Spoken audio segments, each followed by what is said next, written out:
Dot and Bubble. Welcome to About Time, a Doctor Who podcast.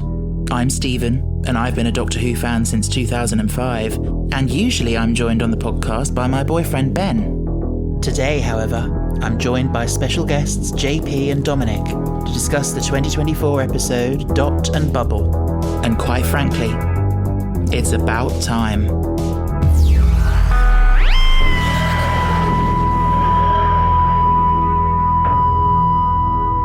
Hello, listeners. Welcome back. And this week, I am delighted to be joined by two people who I'm sure will need no introduction. I'm sure you know who they are if you're aware of the Doctor Who fandom online. I'm joined by the wonderful JP and Dominic. Hello, guys. Hello. Hi. Hello. Thank you for having me.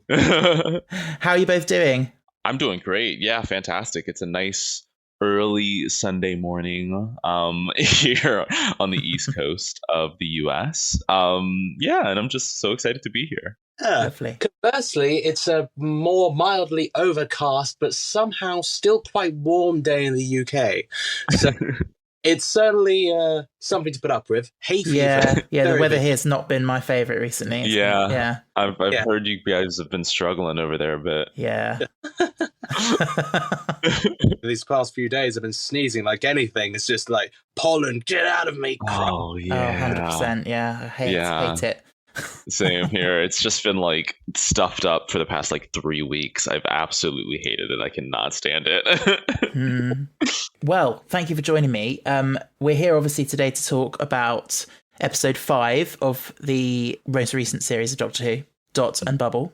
Just a little note for listeners that most of these were recorded while the series was still ongoing. This is actually an outlier. This is the only one we're recording after the whole series is finished. So if we discuss things sort of from the series as a whole, that's why. Mm-hmm. But yeah, Dot and Bubble, what did we think? Do we feel broadly positive or broadly negative or somewhere in the middle about this episode? Yeah, I'm largely like positive on the episode. I really, really enjoyed it. What about you, Dom?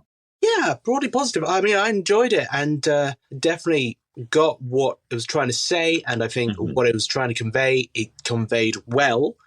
Yeah, I came away with positive thoughts. And as time has progressed, I still think fondly of it. And yeah, no, it's definitely one of the standouts of the series for me. Yeah, which is like surprising to me because I kind of went into the episode with lower expectations. This was the one, I think the one episode in the series where I was like, I'm not looking forward to this at all. And it really ended up being one of my favorites. What was it about your perception of the episode going in that made you not looking forward to it? I thought it was going to be, it seemed like a very kind of campy Dr. Light Russell T Davies episode. So my initial feelings going into it was like, oh, this is just going to be another Love and Monsters. And I know Love and Monsters has its fans. I know people really enjoy that episode. I am not one of those fans. I do not like that episode. So I was expecting another Love and Monsters. And thankfully it was not. It was something brand new and something really, really interesting that I really, really enjoyed. Yeah. Did you have any similar perceptions going in, Dominic? I was very curious as to what it was even going to even be, because I remember seeing some of the set photos which were filmed around Swansea University and with the big slugs, and I was just looking at those with just like, we've got a good old-fashioned Doctor Who monster bag, right? Lovely. This is going to be bog standard Who. So I was wondering if, because the advertising was kind of playing on the name was everything, playing on that social media aspect, I was wondering if it was going to be like Russell's pastiche on a Black Mirror and that sort of thing, because he's been doing a lot of that sort of thing with say, years and years. Yeah. I mean, it's only a matter of time for you eventually Black Mirror-esque again. So if this was going to be a nice lead into that sort of foray that Russell wants to head into. But no, I was caught by surprise, very much so. Yeah. They did a good job, actually, didn't they? With it looks on the surface exactly like that's what they were going for, like a Black Mirror-esque thing. And actually, when you get into it, it sort of pulls the rug out from under your feet a little bit, and you sort of realize actually that's not what this is about. Definitely. Yeah, absolutely. Yeah. We've got quite an unlikable main character that we have to follow throughout this episode, which I think a lot of people found difficult. I think the actress did a fantastic job. Yeah, absolutely. Yeah, she really did. What did you guys think about Lindy? Lindy Pepperbean. Yes. I had weird feelings about Lindy because like I knew she was unlikable, and I knew it was the intention for her to be unlikable. But then I think I was falling into the trap that some media does, where it's like, oh, here's this unlikable character at the beginning, and now since you're following them throughout this journey, you're kind of start rooting for them. And it was a situation where I was finding myself falling into that script and kind of liking Lindy by default, while also recognizing there's really nothing about this girl that has changed that I really enjoy. But I was like, you know what? I don't want her to die, so go ahead. Yay, I'm rooting for her in a sense. And then, like as soon as the moment with Ricky, when she betrays him, I was immediately like, oh, so she's just horrible. Like she is the worst, like the worst of the worst. I can't even like fully root for her now. I actually kind of do want her to die. Sorry, Lindy, not really sorry, but yeah. And then like I think the end with Lindy and that kind of full reveal of Fine Time being a racist society, it was kind of like it made sense to me because I was like, this is in line with her character and like how she's been treating the Doctor specifically throughout. But it is still a nice reveal because like it was subtle enough to like really make the whole moment work for me. Yeah, for me, I have to be honest, I didn't like her at the start. Didn't like her at the end. So, no, I will say she was a well-written and well-developed character who was created to be unlikable. And it just felt like she had virtually no redeeming qualities just by the... She just felt like a spoiled brat. An Angelica Pickles type. And I'm like, no, I don't like you. Sorry, I can't get behind you wanting to survive. You just look at the Ricky moment. That's just the moral event for Ice, and that's the point of ability has been passed. There is no redemption. You are just a twat. So, no, I thought that Lindy was very well portrayed, but oh god, no, she was infuriating every second she was on screen, and it felt like I did at the beginning. I wasn't sure if this was Russell trying to make some sort of comment on Gen Zers or something like that. Is unable to see what's in front of her or what's to the side because she's so glued to the social media, the bubble being, the phone. Right. I was not sure where it was going. So I was kind of delightfully surprised, but also horrified by the direction he did take it. I think it's layered, isn't it? Because I think all that social media stuff is still there, but it's not the sole focus of the episode. I liked the point about you fall into this trap of thinking that, okay, she's unlikable, but throughout the course of the story, she's going to be redeemed somehow, or she's going to change or learn a lesson.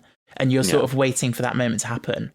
And then it's subverted, isn't it? And you just realize that no, she just doubles down on being even worse than you realized she was. Yeah, because I think it's like, I started to think of it as the episode went on. I started to view it less as, oh, she's a horrible person, and more as just like, oh, she's privileged. She's a spoiled brat that's had everything like handed to her in her life. So maybe she's not a terrible person. She just hasn't, she hasn't been out of her bubble. She's been in her bubble her entire life. So having to go out of that really scares her and makes her lash out. But then, like you said, subvert it, where it's like, no, she is a horrible person. It's not that she's just privileged; it's that she's also just terrible. And I really liked that twist. I think what's been interesting with this episode is obviously the racist elements of it and how different audience members have responded to that, or how soon they picked up on it. I'm speaking as a white viewer, and I would say I started to notice she was speaking to the Doctor differently to how she was treating Ruby in the way that they were both behaving quite similarly towards her, but she was clearly treating the Doctor worse. than Ruby. Yeah. For you two going into it, what was it like for you? Like, at what point did you notice the microaggressions and things like that? For me, it started. I could see that some things I wasn't making the necessary connection straight away, but for me, the point of the turning point was when she was going on. I thought you all looked the same, and he's not as stupid as he looks. It was those two key bits that really just activated that neuron for me. Like, oh yeah, these are things that definitely get said, and it just makes you think as it goes on. Surely, no, we're not going down that route. Well, what else could it be? It was a bit that the ending was horrifying in that respect when it all comes together, and you're like, you just come away feeling a bit empty. Yeah, for me, it was I don't think I clocked it 100% as racism at first. I thought it was just a weird element of the episode. I should say I didn't view it as racism built into the episode specifically, like as a part of the plot. Because I did look at, like, when she opened up her bubble, I clocked that every single person was white. I was like, there's not a single person of color in Prime Time, and that is a bit weird. And then as time went on and she started, talking to Ruby differently than she did the Doctor, once again, I was like, it's a bit weird. The optics here are weird, but, maybe Russell just didn't clock it when he was writing it, because that happened a little bit in RTD1. So I just I let it slide a little bit. And then, it was that moment when she said, oh, it's only the rich kids.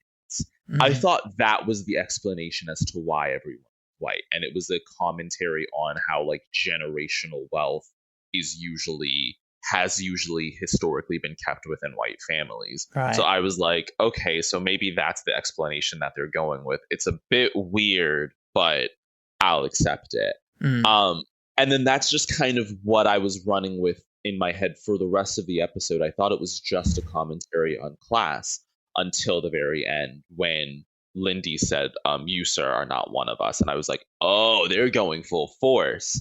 Yeah. And it made all of those small moments work a lot better for me, because I was like, so they're not just mistakes that weren't caught in the script. They're actually intentional within the script. Yeah. Exactly. Yeah.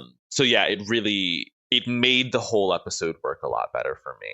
But I really didn't clock that it was racism specifically until Lindy said that line. Yeah. Yeah, so I think for most people it was quite a gut punch, that moment in the episode where it was like everything sort of clicked together. Yeah. Yeah, it makes it really interesting on a rewatch, because once you know where it's heading, there are so many more things that you can kind of spot. Like there's that small moment, I think, when Ricky is looking at the video of the home planet, when Lindy's like, oh, there was this man, he was horrible, he was so rude. Yeah. And he was like not really all that much ruder than Ruby was, where it's just kind of like, wow, like these small microaggressions that are just peppered throughout the episode makes it really, really pop. The little details, the things that they just creep in. And again, it is Black Mirror-esque, because you have the big plot twists at the end, but on rewatch, it gives it rewatch value because you can see all the little things leading up to that. And I think it was very nicely handled in that regard. I'd say nicely in a very loose operative term there. Yeah, so I rewatched it today just in preparation for this, and I noticed something that I hadn't noticed before, which is I was watching Callie Cook, the actress's eyeline, when she was talking to the Doctor and Ruby in her bubble, and actually it looks very, very deliberately like she's addressing Ruby much more than the Doctor. It's like she doesn't want to look at him, or like she's ignoring that he's there. And I was like, I hadn't noticed that on first viewing, but if you watch the direction her eyes are flicking, it's like, it's very subtle. But yeah, it's another element. So with Ricky September, I thought I was so clever, and I thought I've had this idea, and I thought I was the only person who thought it, but I've heard so many other people say it since. But on the first viewing, I was one of the people who thought that Ricky was the Doctor in disguise, had some sort of filter on or something. And that I thought the point was going to be that, you know, this was more palatable to Lindy. And even though he was saying the same things and acting the same way as the Doctor, she was prepared to listen to him. Now he looks like this. And I thought there was going to be a point there. Obviously, that's not the way it ended up going, although I feel it does kind of make that same point in a way that, you know, she was prepared to listen and follow him. There was definitely a sort of a metaphorical element to Ricky's character, because he was basically behaving Doctor-like. Yes. Becoming a hero, saving her, taking her to places and protecting her, investigating and everything. He was doing everything the Doctor would do allowed into the area. But I guess, that key difference is that she is indeed more akin to treat that Ricky with that whole celebrity status thing. But ultimately, that still meant nothing. Yeah. It became more of a parallel on how shallow time was, because she still gave who she idolized in order to save her own skin. Yeah, and I'm glad they kind of kept it more metaphorical, because I feel like if it was like literally the Doctor in kind of, you know, a white man disguise, I think that, I don't know, I don't think the story would have landed as well as they would have wanted it to. Yeah.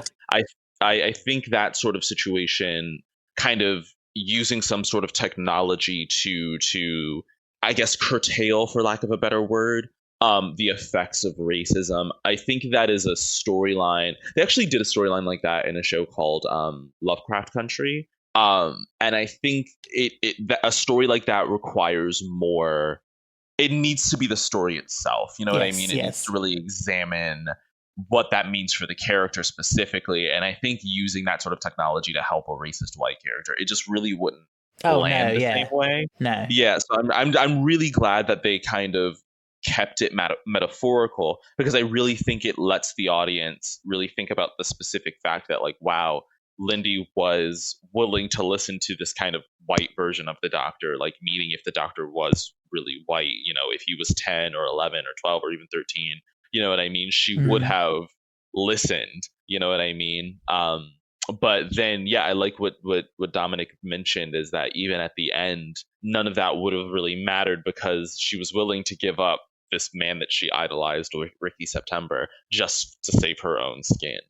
So it really does, I think, just point at the fact that, like, Lindy would have just used anybody to really get out of that situation. And even if it was, like, you know, 10 or 11 or 13 or whoever, they would have ended up regenerating, because Lindy would have just been like, hi, not me, kill this person. Yeah, she is just selfish. And I think I see also in that betrayal of Ricky, it's like she spent so much time looking at people on the dot and bubble system. Someone like Ricky, she's got that parasocial relationship. She thinks that, you know, she views all his videos, she's obsessed with him, she thinks she knows him, but also she doesn't. And so when it comes to it, it's almost like she doesn't view him as a real person, and that he doesn't matter. And, you know, I don't know, it's weird. Yeah, and I think it's a good moment that really showcases the danger of parasocial relationships and how it actually hurts the person. You know what I mean? Because it was a situation where I think in this culture that we live in nowadays, like, you know, with Twitter and TikTok and everything like that, you get a lot of stans, and then there's a lot of talk about stan culture and how it really isn't unhealthy and creates these kind of dangerous relationships, and how these people are willing to do dangerous things in the name of these celebrities that they don't really know. And I think it's just, I think it was a really good moment to kind of pinpoint and talk about the dangers of stan culture. That's a fair point.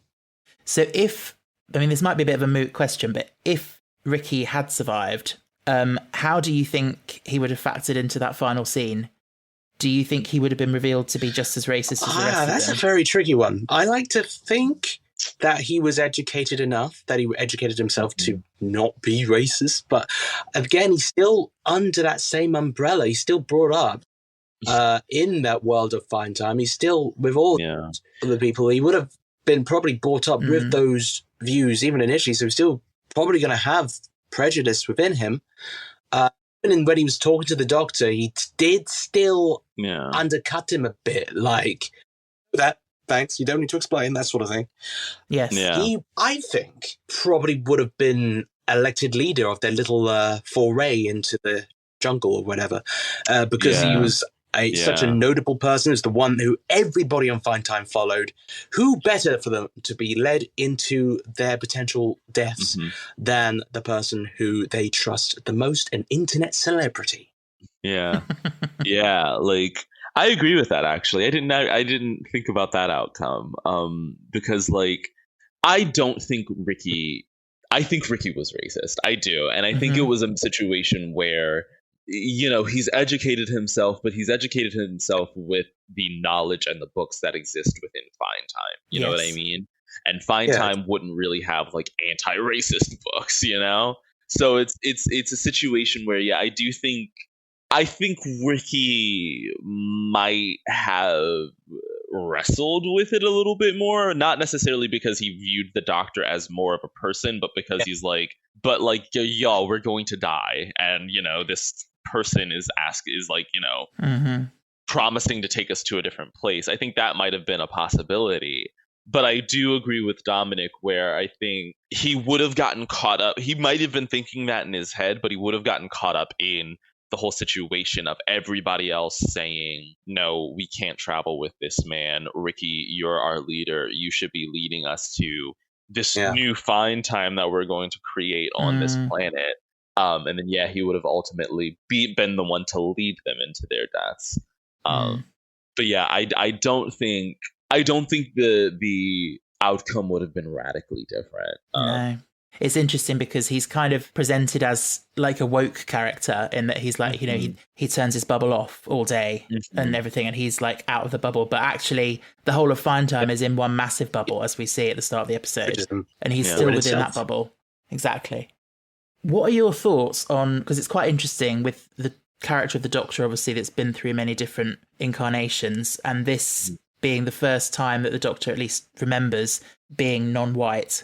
And experiencing racism for the first time, because obviously that's not something that happens in real life. But it's definitely a good development for a character who told a black companion to just go about. And 10, you lovable idiot. I think it's very interesting to see 15 come to grips with this. It's just like he's struggling. He is struggling at this very concept, and it's now finally dawning on him that's what's happening, and his reaction just says it all. He just laughs at the audacity, screams at the frustration, and he has now been brought into the experience. So it's such a it was a powerful moment, but I think for the Doctor it's definitely something that with regeneration, it's something that could quite possibly always have happened, and he just got to it, I guess, many thousands of years later than it could have been. Like the moment really, really worked for me, and I know there are some people who it didn't work for, and I understand the reasoning why it didn't work for them, because there is a history in media of Black characters having to be over empathetic when they're faced with their oppression, having to be over understanding and things like that. But I think it works for the Doctor, for me personally, it works for the character because unending empathy is who the character is. You know what I mean? This is the same person who looked at Davros after he had just tried to wipe out all life in the multiverse. And he still said, like, I can save you. Like, let me help you. You know what I mean? It's the same person who took in the Master after so many thousand years of killing and destroying planets and everything like that, and said, in the name of our past friendship, and because I care about you, like, I'm going to try and rehabilitate you. You know what I mean? This is the character that has that unending well of empathy. And also, he's the character that he's a Time Lord. You know what I mean? He doesn't have the same connection to human racism the way that, I would as a Black person. You know what I mean? I can't say I would have reacted that way. So it's like it's a situation where like I have these personal connections to these bigotry, but the character doesn't. The character is quite literally above all of that. So it's a situation where to him, any name that Lindy would call him or anybody in Fine Time, like any sort of slur or opinion or thought that they would have over him doesn't hold any weight because he is the one, especially in that situation, who holds the power. He is the one that is like, I am the key to your survival. Like I could leave right now. I have the power here and I'm still trying to save you. I'm still trying to help you. And they decide not to. And I think the reason it works is because they still decline. I think that really hits home the stupidity of white supremacy and of racism and how illogical it is, how these people thought that they were still so superior, that there is literally a person here with the technology, the magic box to save you, and you still think that you are so superior to him that you can claim this plan that you know will kill you. Yeah, I think the elements that are all there makes the moment really, really work for me. If you have any sort of major criticisms of this episode, what do you think they would be? I don't think the allegory is perfect. I think it was done well with what they were trying to do, but I think my criticism of it is that the episode kind of treats racism as kind of an offshoot of classism when they're more siblings. Like they're both agents of white supremacy to exert force over, yes, largely marginalized populations of color, but they work hand in hand. They're not really offshoots of one another. I feel like it was not really subtle, but at the same time, people still didn't get it. So it leads me to believe maybe it wasn't subtle enough. Or maybe it was too, and somehow it was too subtle at the same time. I mean, ultimately, we're looking at racism through the lens of a 60-year-old white bloke. Very talented 60-year-old bloke, I've got it. But still, it is going to be different in how it's perceived and how it's going to be outlined and portrayed. I don't know. It's difficult. Do I really want to say? Maybe the racism was a bit too generic. I mean, the same. We all know that's what people say sometimes. Maybe it's because it's all about the microaggressions. I feel like there are different ways you could portray that, but ultimately a gut feeling that you know that how it could be done could probably be done a bit more realistic. But at the same time, if it was done more realistically, would people have even got the metaphor to begin with? I don't know. Because some people still need it explained to them, being like, because some people do think that the ending came out of nowhere, and you're like, no, it came out of nowhere. It really didn't. Yeah, like I've had a lot of people in my replies say like, "Oh, I still thought it was about classism," and I was like, "Y'all, maybe the episode didn't go far enough." And that's people the thing. Still think it's about classism. Yeah, perhaps it could have been slightly more explicit because, like you say, like it is mind-boggling. But actually, a lot of people did watch it, and even all the way through, they came away and still didn't realize that it was about racism, because they never actually explicitly. Yeah. It is handled with as much subtlety as they could afford to give it without being impossible for the general audience to decipher, I would say. Yeah. It's interesting watching Ruby in that last scene because obviously she is a human. But she has she lives in a black family. So she's been obviously very close to racism, I'm sure. Yeah, I think Millie Gibson did a great job of really portraying that moment and what it would be for Ruby, because like you said, she lives in a black family, and it's a situation where I think her reaction was a familiar frustration, you know what I mean? She like immediately goes just like, oh my god, I can't even. And it's a situation where like, you know, she's there and she's trying to like console the doctor, but she's also letting him have that moment of frustration, which I think is really, really important.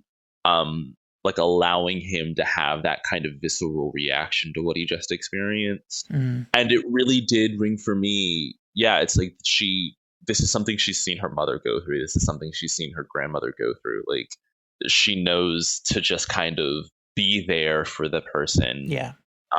When they really need Absolutely. her. And it was, she did fantastic. I think Millie did a great job at portraying that. And, even for Shooty, that this would have been the first scene that he filmed for the show. Mm-hmm. Oh, which God, is just, gosh, what a baptism of fire, like, to leap Truly. into. Yeah. Yeah.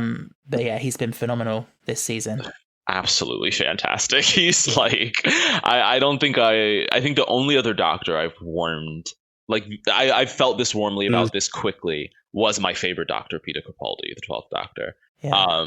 And Shooty he's really fighting for that top spot, because I think he was fantastic throughout the entire season, but this moment really specifically was just so, I don't know, it rang so true to the character, and the fact that this was his first scene that he really shot for the season. It really showed me that he just got it. He really, really got it on so many levels, and it truly is. I think I remember him saying in it was either Unleashed or the behind the scenes that he's kind of glad that he was able to get this moment out there, because it really showed him, it allowed him to like flex his muscles on kind of the first day of him starting his full-time run as the Doctor. He's such a marvel in the role for me. He's absolutely spellbinding as the Doctor. Just like you, JP, my favourite Doctor is Peter Capaldi, and Shooty is definitely making his way up the rankings. From this episode alone, he was with this episode and Boom as well. I know. Oh yeah, he was Boom! amazing. I love that episode. That performance is just off the charts, and this one as well. Just that ending. Oh, he nailed it, and I think it speaks to him a lot as an actor that he could take such material on the first day of shooting properly and just nail it right there and then. It was spectacular, and they really, really cast gold with him. Yeah, absolutely.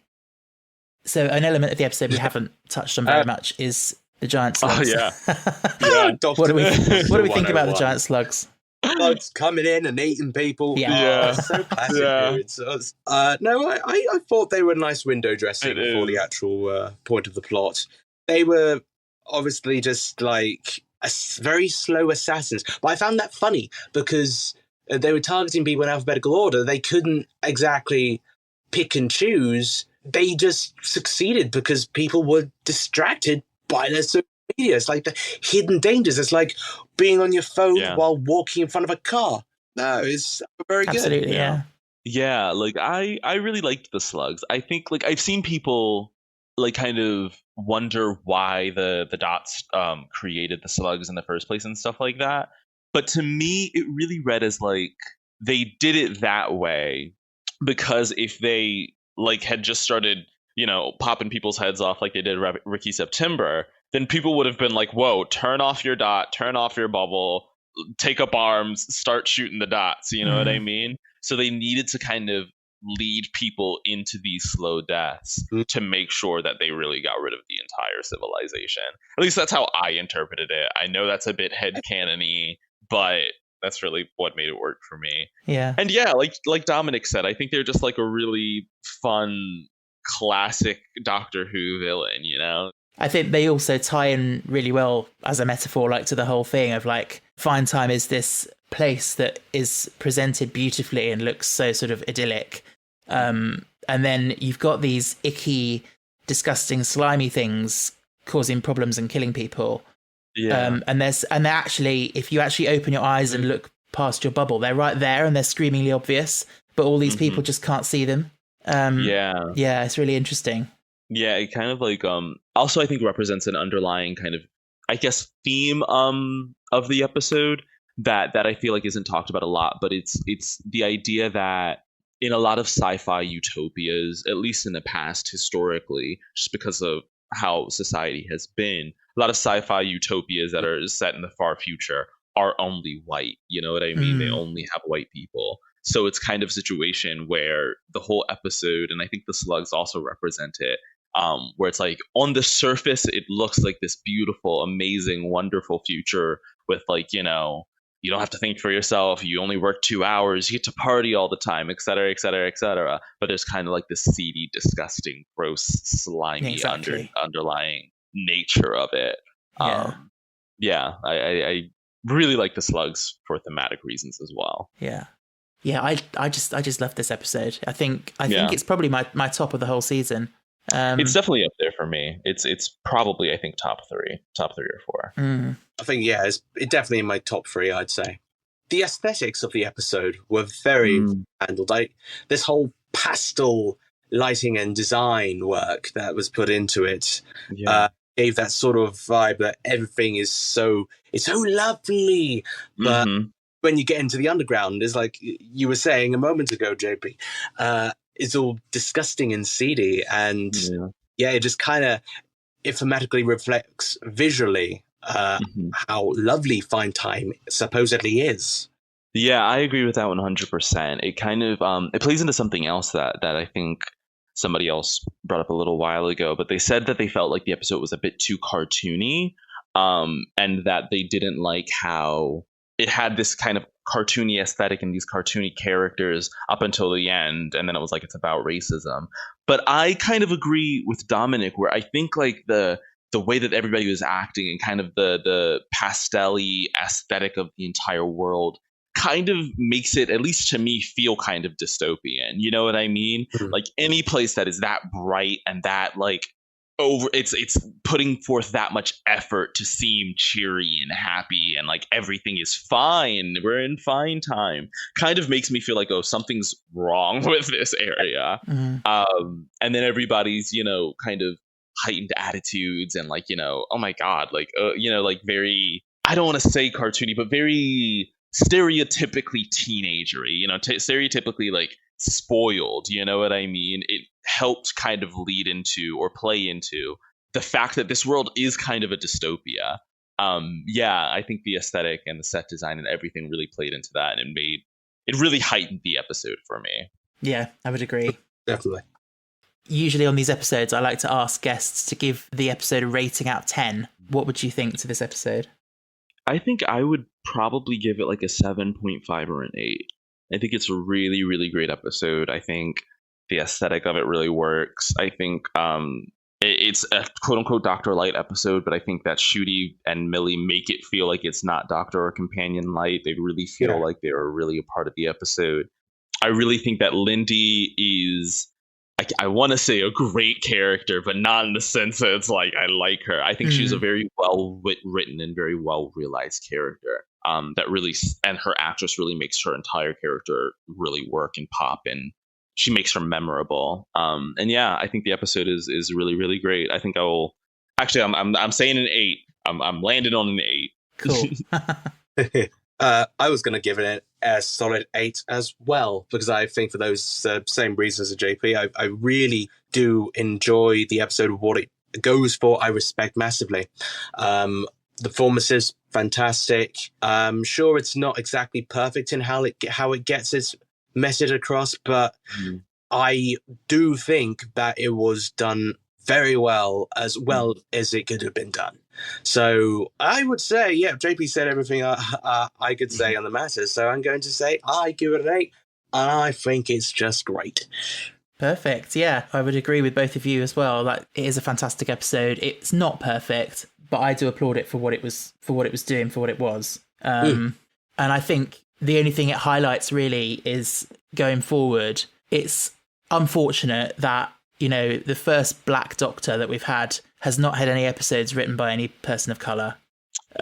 Which is, when you say this episode was written by a 60-year-old white man, a very talented one, but still, especially when you've got, Disney and Bad Wolf and everyone, they certainly have a huge pool to draw from. So it does raise that question. Yeah, hopefully season 2. Hopefully season 2. For sure. Watch this space. So yeah, I will go with you guys. I will give it an 8 as well. We will say the episode, in fact, 8, as did the slugs.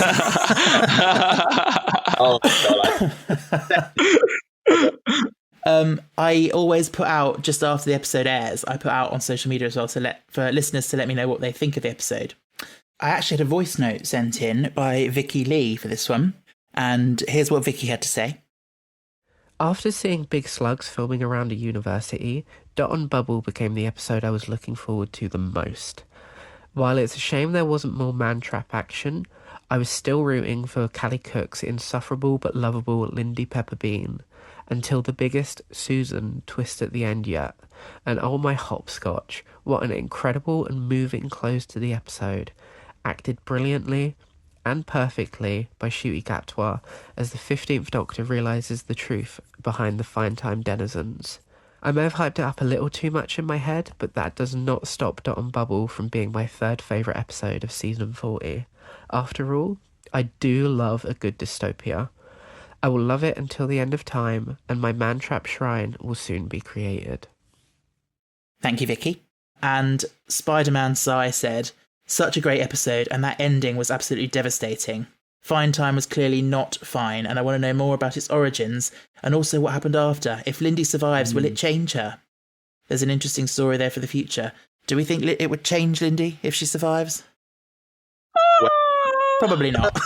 Yeah. I'm also convinced that Lindy didn't survive, so... Oh, yeah, she went over a waterfall or something, didn't she? Yeah, absolutely. By some wild animal or something. So there's all of the above. Yeah, fell over a waterfall, got savaged by wolves, and burnt, and yeah. All of it. Every single bit. Even though they don't get eaten, they're going to no doubt start betraying each other. Oh, absolutely. They're all as selfish as her, yeah. Yeah. Harmony is not going to last for very long, so... Jess commented and said, I love this episode, especially as somebody who watches with their kids. A scary but not too scary monster, great social commentary, and a great moral lesson which sparked conversation in our house. Everything Doctor Who should be. Good. Yeah, that's awesome. Yeah, I think it's been, I would say, a controversial episode. It's sparked a lot of ranging opinions, and I think, a lot of different opinions, but that are just as valid. Plenty of people there who have voiced their opinions that against how it was handled. Definitely respect those, because those are differing perspectives in fellow people of colour, and honestly, 100%. And I think the people who didn't like the episode, I think they still have really, really good points. 100%. And really, really good things to say about it, and reasons why it didn't work. And like Dominic said, I think those are all important perspectives that really, really should be listened to. 100%.